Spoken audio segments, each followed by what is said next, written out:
ও ভাবি, অনেকদিন পর ছাদে উঠলেন, ভাই কি চলে গেছে নাকি? এই শোনো, আমি মার্কেটে যাব, জরুরি কিছু কাপড় চোপড় কিনতে হবে, টাকা দাও। আরে তোমার জন্য জান দিয়ে দিতে পারি, এই নাও মানিব্যাগ, টাকা যা লাগে নিয়ে নাও। তোমার মতো জামাই পেয়ে সত্যি আমি ধন্য।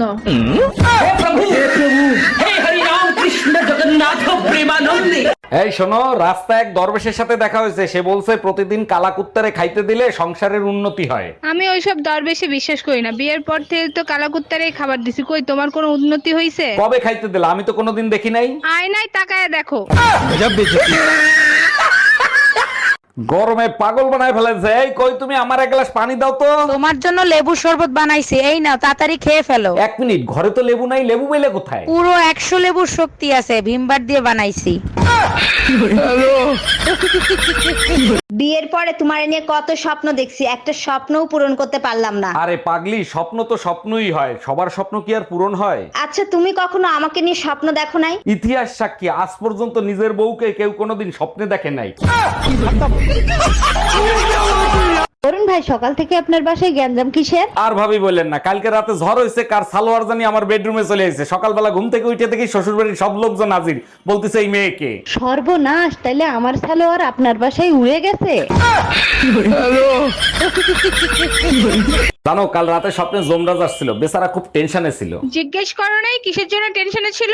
জিজ্ঞেস করছিলাম, বললো যারে নিতে আইছি তার চেহারার সাথে মিল পাচ্ছি না। আহারে বেচারা, তারপর তুমি কি বললা? আমি বললাম, ভাই তুই এক কাজ কর, সকালে আয়, চেহারার সাথেও মিল পাবি। Bye bye, tata, good bye, Gaya. Hello Google, বউকে কন্ট্রোল করার উপায় বলো তো। যেটা সম্ভব না সেটা সার্চ করে বিরক্ত করবেন না।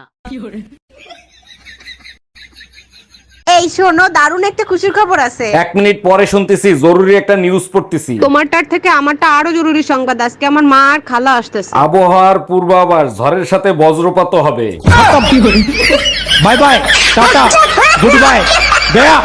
বুকের ব্যথায় আর বাঁচতেছি না, এবার মনে হয় মরেই যাব। তোমারে বলছি না ডাক্তার দেখাইতে, কথা শোনো। আরে বাবা, ডাক্তার দেখাইছি তো। ডাক্তার দেখে কি বললো? ডাক্তার বলছে 95% হার্ট ব্লক হয়ে রয়েছে। আমি জানি তো, আর 5% পাশের বাড়ির ভাবিরে দিছি।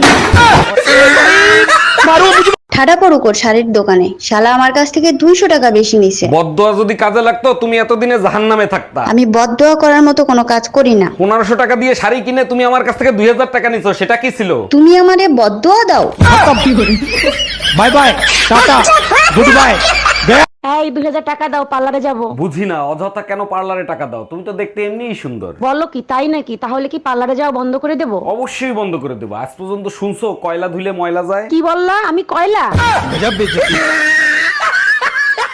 আজকে টুম্পা ভাবিরে যা লাগতেছিল না, সেই। জানো, আজকাল না তোমারে আমি একদম সহ্য করতে পারি না। সহ্যই যখন করতে পারো না, তা আল্লাহর রাস্তায় ছাইড়ে দাও না কেন আমারে? এত কষ্ট করে গাধা থেকে মানুষ বানাইছি কি অন্য সেমরিদের দেওয়ার জন্য?